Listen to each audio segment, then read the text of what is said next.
آپ کو کارگزاری کے طور پر ایک دو بات بتاؤں کہ بہت سارے ہمارے مسلک سے ہٹے ہوئے مساجد والے بھی ہمارے فیصلوں کو جب سنتے تھے تو باقاعدہ بلا کر اپنے درمیان بٹھا کر فیصلے کراتے تھے. اچھا اچھا. تو الحمدللہ ایک حلقہ دائرہ جیسے موبائل دارالخزا ہو گیا تھا ہمارا, جا بجا جانا بیٹھنا فیصلہ کرنا, الحمدللہ اس کا بہت بہترین نتائج نکلتے تھے. پھر اس کے بعد چلتے چلتے ہم نے سوچا کہ کچھ ساتھیوں کو اپنے ساتھ لے لیں. تو لینے کے بعد ہم لوگ صرف ایک 3-4 مجلسوں میں ان کو ساتھ رکھے, لیکن اس کا مثبت انداز میں کوئی نتیجہ نہیں پائے. کچھ وہ لوگ بیچارے ہمدردی ہی میں کوئی ایسی رائے دے دیتے ہیں جو شریعت کے شرعی اصول کے خلاف ہوتی ہے. تو پھر ان لوگوں کو اگر ہم لوگ کاٹتے ہیں یا ان لوگوں کی بات نہیں سنتے, وہ ذرا دل کے اعتبار سے بھی اور پھر دیگر معاملات میں بھی اس کا اثر ظاہر کرتے ہیں. تو ہم نے سوچا کہ بھی یہ معاملہ یہیں موقوف کر دیا جائے. علماء اگر ہیں تو صرف دارالخزا میں بیٹھے جو شرعی اصول جانتے ہوں اور اسی کے مطابق وہ لوگ جواب بھی دے سکتے ہوں, تائید بھی کر سکتے ہوں. اچھا, اس کے بعد ہم لوگوں نے کیا کیا, جتنے فریقین کے طرف سے علماء آتے تھے ان سے ہم یوں کہتے تھے آپ لوگ نہ اس فریق کے ہیں نہ اس فریق کے ہیں, آپ ہمارے دارالخزا کے ہیں, مرکز القضا کے ہیں. تو ہم ان کو اپنے تائید میں اور اپنے معاونین میں لے لیا کرتے تھے, جس میں آسانی یہ ہوتی تھی جو شرعی اصول ہم بتاتے تھے اس کی وہ علماء کرام جو ان کے ساتھ آئے ہوئے ہیں وہ تائید کرتے تھے, توثیق کرتے تھے اور پھر تصدیق بھی کرتے اور دستخط بھی کروا دیتے. اچھا, تو اس کا ایک فائدہ ہوتا تھا. اچھا مفتی صاحب, آپ حلیال میں مختلف کیسز آپ کے سامنے بھی حل ہوتے ہیں بعض 2 مساجد میں, جیسا کہ آپ نے تفصیلات فراہم کی ہے.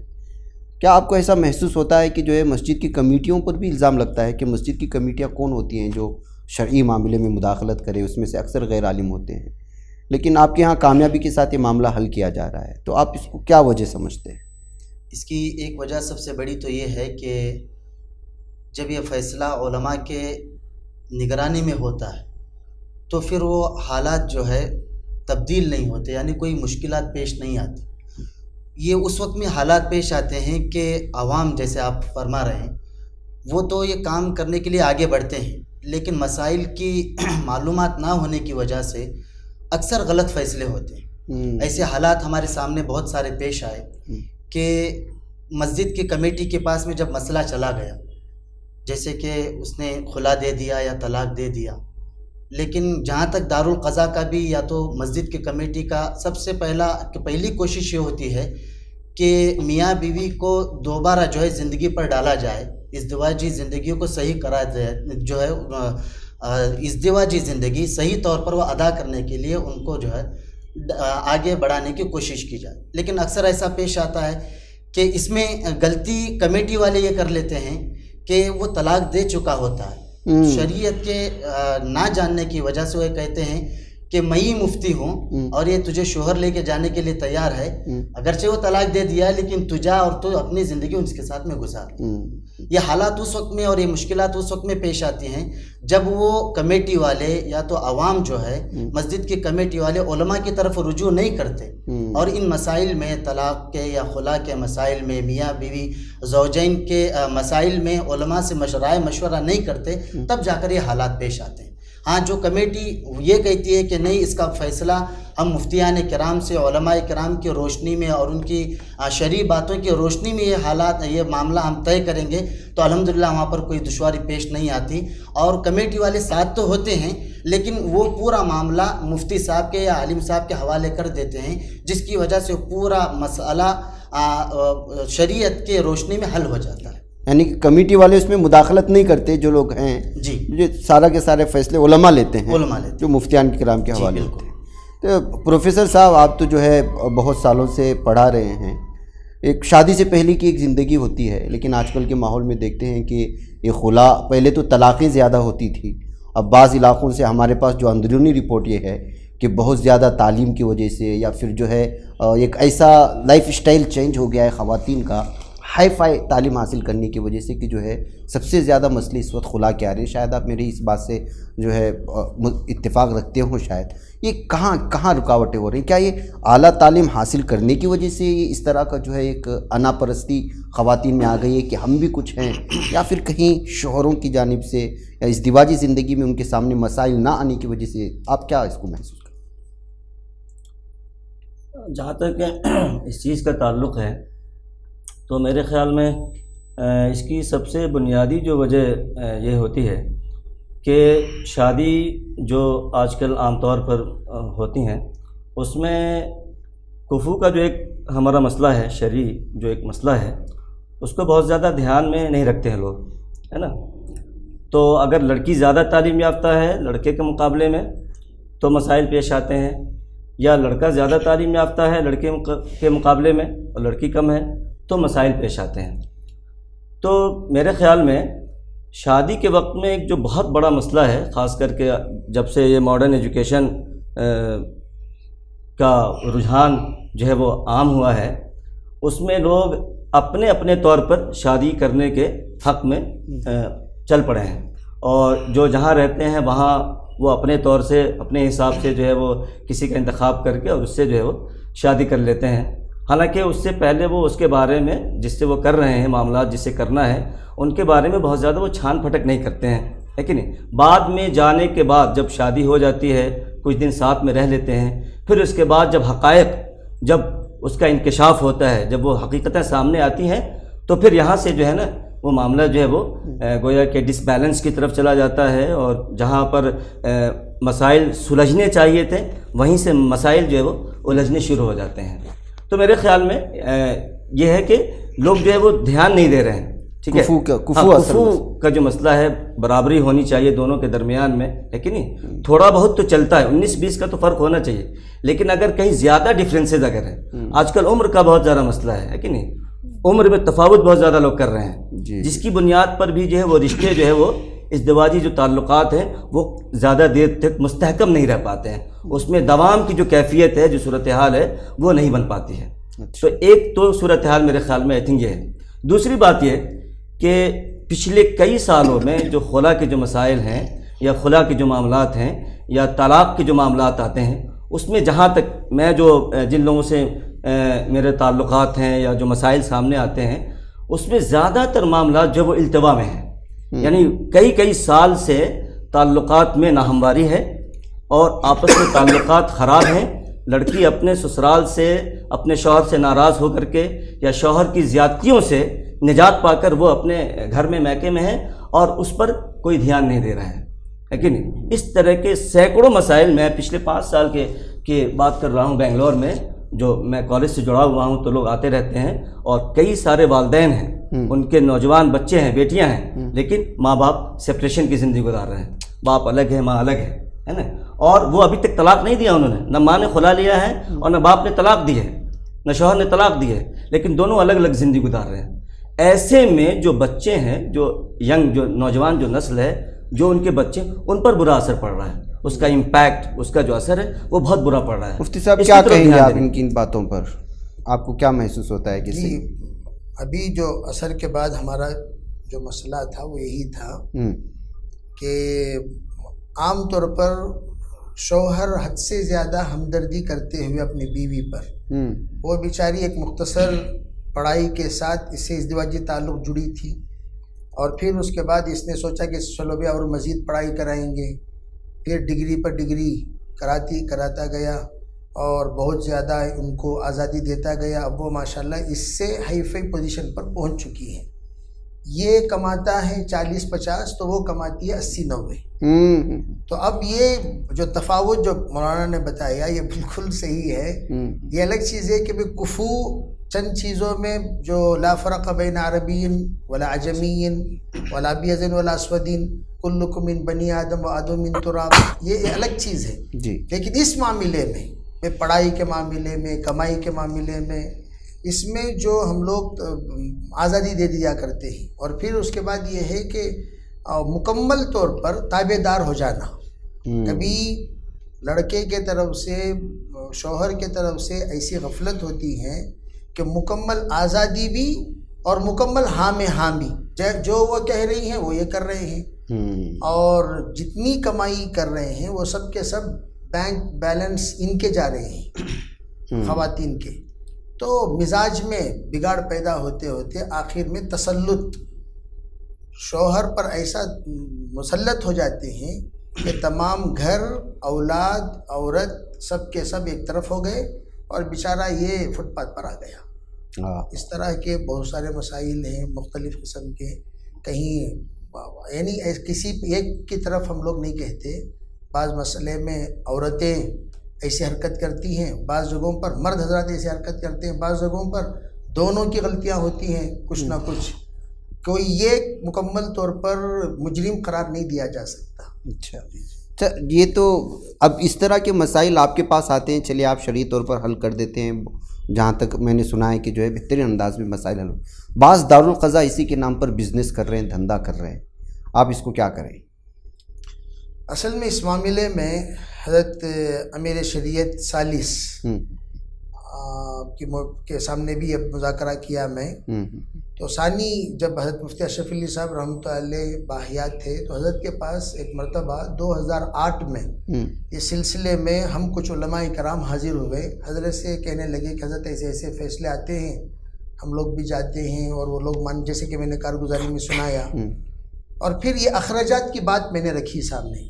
حضرت کچھ اخراجات ہیں، دارالقضاء بھی کرائے کا ہوتا ہے، پھر جو ملازمین ہوتے ہیں ان کو بھی تنخواہ دینے کی ضرورت پڑتی ہے، پھر ہمارا بھی وقت مستقل اس میں لگتا ہے، تو کیا کیا جائے؟ تو حضرت نے فرمایا کہ حضرت قاضی مجاز الاسلام صاحب رحمۃ اللہ علیہ نے کی سے زر پیش کیا جائے، حضرت نے یہ لکھا ہے بول کر حضرت بیان کرتے ہوئے یہ فرمانے لگے مناسب جو فیس ہے وہ فیس آپ طے کر سکتے ہیں، اور الزام اور تہمت سے بچنے کے لیے آپ رسید دے دیں. آپ مختصر فیس، انٹری فیس آپ نے، اندراج مقدمے کی ایک فیس آپ نے متعین کی، نشستوں کی ایک فیس متعین کی، چلو بھی فیصلہ ہونے کے بعد ایک فیس متعین کی، لامحدود نہیں، اتنی فیس ہے، اتنی فیس کہ آپ رسید دے دیجئے. آپ جتنا لے رہے ہیں وہ کتنی فیس ہو. عربی مثال کے طور پر میں نے کہا اندراج مقدمے کے لیے آپ نے 1000 روپے لیے تو 1000 روپے کا آپ رسید دے دیجئے، تو آپ الزام سے بھی بچیں گے. کوئی بھی یہ نہیں کہہ سکتا، جیسے کہ ایک مقدمے میں کسی نے آ کر ہمارے ہی دارالقضاء میں یوں کہا کہ سنا کہ حضرت آپ اتنی رقم لیے ہیں، یعنی اس نے جتنی لیے اسے 100 گنا زیادہ بتایا. تو ہم نے کہا دیکھیں جناب، جتنی لیے ہیں ہم لوگ 7 سال سے اپنی رسید رکھے ہوئے ہیں، اور جو بھی ہم لوگ لیتے ہیں باقاعدہ رسید دیتے ہیں. آپ جو الزام لگائے ان سے پوچھے کہ جناب آپ کی رسید کہاں ہے، تو اس نے 1000 روپے کی رسید لا کر دکھائی. تو آپ 1000 روپے کی رسید کو انٹو 100 ڈال کر آپ جو کہہ رہے ہیں یہ کس حد تک صحیح ہے؟ کہا نہیں مجھے معلوم نہیں تھا، انہوں نے حضرت پیسے لیے بولے تو میں نے سمجھا کہ بہت زیادہ لیے ہوں گے یہ 1000 روپے. تو اس طرح الزام سے بچنے کے لیے پہلا کام تو یہ کرنا چاہیے. دوسری بات یہ ہے کہ میں ایک بات بتاتا ہوں کہ ہمارے دارالقضاء میں ایک مرتبہ وکلاء کی جماعت آ گئی تھی فریقین کی طرف سے، اور کسی نے یہ نہیں بتایا کہ میں وکیل ہوں. اچھا. اور شروع سے لے کر آخر تک مقدمہ سماعت کرتے رہے کہ ہمارے انداز بیان کیا ہے، ان کی سماعت کیسی ہو رہی ہیں، ان کے مسئلے کا حل میں کیا بتا رہا ہوں، یہ سب بہت دیر تک سنتے رہے. سن کر مسئلہ حل ہونے کے بعد اٹھ کر مجھ سے مصافحہ کرتے ہوئے کہنے لگے میں فلاں جگہ کا میں آ کر لائر ہوں، فلاں ایڈوکیٹ ہوں، یہ ہوں وہ ہوں، اپنا تعارف کراتے ہوئے. چاروں کے 4 وکلاء تھے، چاروں نے بڑی خوشی کا اظہار فرمایا. اور آپ کو ایک کارگزاری کے طور پر یہ بتاؤں کہ اس میں ایک جج بھی تھے بیچارے، وہ آ گئے تھے حضرت، ان کا بھی ایک دور کے رشتہ دار تھے تو وہ سامعین میں شامل ہو گئے تھے. تو بڑی خوشی کا انہوں نے کہا کہ اگر اس طرح سے ہمارے اسلامی طریقے پر ازدواجی زندگی کے مسائل حل ہوں تو پھر ہمارے پاس آنے کی ضرورت ہی نہیں. پھر انہوں نے پینڈنگ مسائل بتائے اتنے ہیں. میں نے بتایا اللہ کا فضل ہے، اس طریقے سے ہم لوگ مسئلہ کچھ آپ کے پاس فورس کیا ہے؟ کہ ہمارے پاس ایمان اور آخرت کے علاوہ کوئی فورس نہیں ہے. ہم مسلمان ہونے کی حیثیت سے پیار محبت سے ان کو بلاتے ہیں. بعض لوگ ہم پر آپ کون ہوتے ہیں ہمیں بلانے والے، اس طریقے سے بھی بعض مرتبہ گفتگو ہوتی ہے بڑے پیار محبت سے. جو ان سے قریب ہیں ان سے ہم لوگ کہتے ہیں کہ بھئی ذرا آپ ان کو سمجھا کر بھیجیں. تو اللہ کے فضل و کرم سے کلکتہ سے بھی مسئلہ یہاں حل کیے، اور دیوبند کے پاس وہاں ایک قریے کا مسئلہ اللہ تعالیٰ نے یہاں حل کرایا، اور بہت سارے آندھرا کے مسائل حل ہوئے، تمل ناڈو کے مسائل حل ہوئے. آسٹریلیا جب 2014 میں گیا، یہ دارالقضاء سے منسلک کا ایک فائدہ بتا رہا ہوں، تو ایک جگہ پر ہم لوگ گئے خصوصی ملاقات میں، تو اندر سے خواتین کی بہت ہی دکھ اور درد سے رونے کی آواز آ رہی تھی. ہم نے سوچا بھئی یہ پتہ نہیں ہم تشکیل کرتے کرتے پتہ نہیں کیا کہہ دیے، کون سی بات سے ان کو تکلیف ہوئی. خیر ہم تو آ گئے. پھر اس کے بعد ہم نے کہا کہ بھئی فلاں مستورات اس سے ملنے کے لیے آپ بھیجیے. تو ملنے کے بعد وہ کہنے لگی میرے شوہر مجھ سے 7 مہینے سے گفتگو نہیں کر رہے. پونا کی لڑکی ہے، بیلگام کی لڑکی ہے، پونا کا لڑکا ہے. 7 مہینے سے وہاں آسٹریلیا میں بھی شوہر کے لیے بیوی ہے، بیوی کے لیے شوہر ہے. شوہر تو باہر آ جاتا ہے، کسی سے مل لیتا ہے، خاتون کہاں جائے گی بیچارے. پھر ہم لوگوں نے وہاں خصوصی ملاقات کے ارادے سے گئے، جا کر دونوں کو بٹھا کر سمجھایا. الحمدللہ وہاں دونوں کا صلح کرا کر ہم لوگ آئے. تو اب کئی مسائل بیرون کے، امریکہ کا لڑکا ہے تو آسٹریلیا میں لڑکی ہے، یہ دونوں آپس میں 3-3 4-4 سال سے جدا ہیں. عام طور پر ہمارے دارالقضاء میں میری گزارش بھی تھی چند بزرگوں سے کہ اتنی گنجائش رکھی جائے کہ ہر ایک کو ہم یہاں مطالبہ نہ کریں. سب سے یوں کہیں کہ بھئی آپ یہاں آنا ضروری ہے، آنا ضروری ہے، آنا ضروری ہے. حالات سے ہم لوگ واقف ہیں، آنا ضروری ہے تو وہ آئیں گے نہیں، وہ معاملہ حل ہوگا نہیں. تو اس کی ایک شکل آپ نکالیں. تو الحمدللہ بزرگوں کے مشورے سے، اکابر علماء کے، ایک حل یہ نکالے کہ آپ خلا کا مطالبے کا خط وہاں سے لے لیجئے، اور پھر آپ یہ خط ان کو بھیجیے اور ان کو سمجھائیے. یا تو آپ صلح کیجئے. 6 نشستیں ہم لوگ کرتے ہیں صلح کی، 6 نشستیں. ان 6 نشستوں میں تو یوں کہتا ہوں کہ بھئی صلح کی گنجائش ہے 10 سال بھی انتظار کرو، کوئی حرج نہیں. اگر گنجائش نہیں ہے تو انتظار کرنا بیکار ہے. خواہ مخواہ آپ تاخیر نہ کریں، کوئی نہ کوئی مسئلے کا حل نکالیں. تو ہم 6 نشستیں دیتے ہیں. 6 نشستوں کے بعد پھر فائنل جو بھی ہوتا ہے اس پر ہم لوگ آمدہ کرتے ہیں. اور ان لوگوں سے اس وقت جو وکلاء کی جماعت آئی، انہوں نے ایک بات بتائی کہ مولانا آپ کے یہاں جو معاملہ ہو رہا ہے وہ قابل اطمینان ہے. ہم لوگ آپ کو ایک ہمدردانہ ایک رائے یہ دیتے ہیں کہ جب بھی آپ خلا کا فارم بنائیں، اس میں یہ کر لیں کہ دونوں باہمی رضامندی سے جدا ہو رہے ہیں. جب خلا کے لیے دونوں آمدہ ہو گئے تو یہ جو آپ مبارات نامہ جس کو کہا جاتا ہے، اگر آپ اس کو بنا لیں تو نہ یہ اس پر کیس ڈال سکتے، نہ یہ اس پر کیس ڈال سکتے. عموماً کیا ہوتا ہے، یہاں سے راضی ہو کر 1-2 کیسز ایسے ہوئے، اللہ کے فضل و کرم سے 1540 کے قریب کیسز ہم لوگ حل کیے ہیں اب تک. تو 1-2 کیسز ایسے ہوئے کہ کیس حل ہونے کے بعد جا کر دشمنی سے مقدمہ پھر دوبارہ دائر کر دیا. تو وکلاء کہنے لگے، میں نے ان سے رائے لی تو انہوں نے کہا اس پر آپ تھم وغیرہ لے لیں، پھر اس کے بعد نہ یہ اس پر کیس ڈال سکتے نہ وہ اس پر. اور اس میں ان کی رائے یہ تھی، عام طور پر ہمارے کاغذات اردو میں ہیں، جتنے ہمارے دارالقضاء ہیں سب کاغذات اردو میں ہیں. کہا کہ آپ اسی کا ترجمہ آپ انگریزی میں کر لیں، فارم بنا لیں انگریزی فارم، اور جو مضمون ہے آپ کا شرعی اعتبار سے جو اصول ہے، جو ضابطہ ہے، جو بھی ہے، وہ سب کے سب انگریزی میں بنا کر انگریزی میں آپ دستخط کرا لیں، تھم لے لیں، فوٹو وغیرہ لگا کر کارروائی مکمل ہو گئی. اس پر ہم لوگ اطمینان کا اظہار کرتے ہیں 100%. اس طرح کی کارروائی کیجیے تاکہ آئندہ کوئی فتنہ نہ ہو. صحیح بات ہے. تو ناظرین گرامی، وقت لمبا ہو چکا ہے اور حضرت مولانا مفتی نظام الدین صاحب نے بہت ساری چیزیں ہم لوگوں کے سامنے رکھی. یہ ساری چیزیں آپ لوگوں کے سامنے لانے کا مقصد یہی ہے کہ آپ دیکھیں گے، صرف بنگلور کی اگر بات کہی جائے، یہاں جو فیملی کورٹس ہیں، آپ اسے کوئی ایک مرتبہ وقت نکالے اور وہاں کا ایک چکر لگا کر کے آئے، اور پھر شام میں لوٹ کر کے مجھے بتائے کہ وہاں پر جو آ رہی ہے فیملی کورٹ میں مسائل حل کرنے کے لیے، اس میں کس دھرم سے سب سے زیادہ تعلق رکھنے والے لوگ. آپ اس کو 2 الگ انداز میں دیکھیے.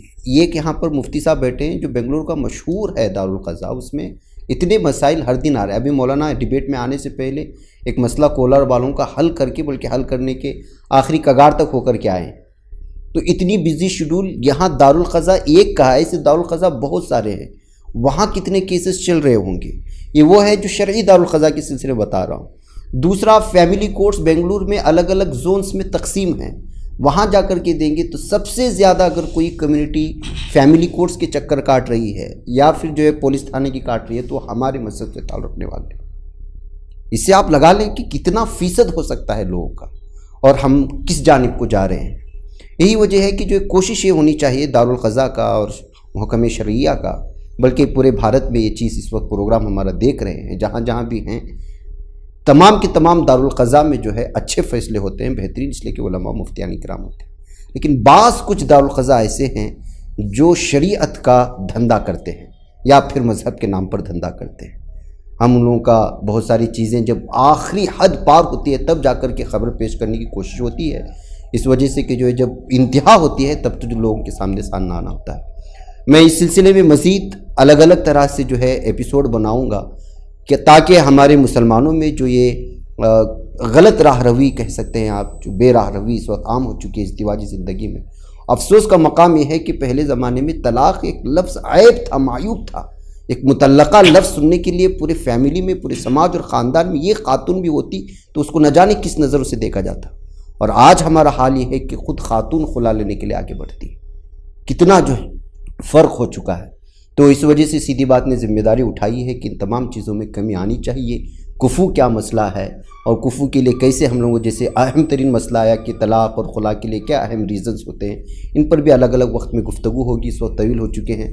میں تمام پینلسٹ کا، مہمانوں کا شکریہ ادا کرتا ہوں۔ مفتی صاحب آپ نے اپنا قیمتی وقت نکالا، یہاں تک تشریف لائے، اور آپ کا بھی پروفیسر صاحب، اور آپ لوگ بھی جو ہے اس کو دیکھیں، دوسروں تک پہنچانے کی بھی کوشش کریں، اور ہم لوگوں کو اجازت دیں۔ السلام علیکم ورحمۃ اللہ۔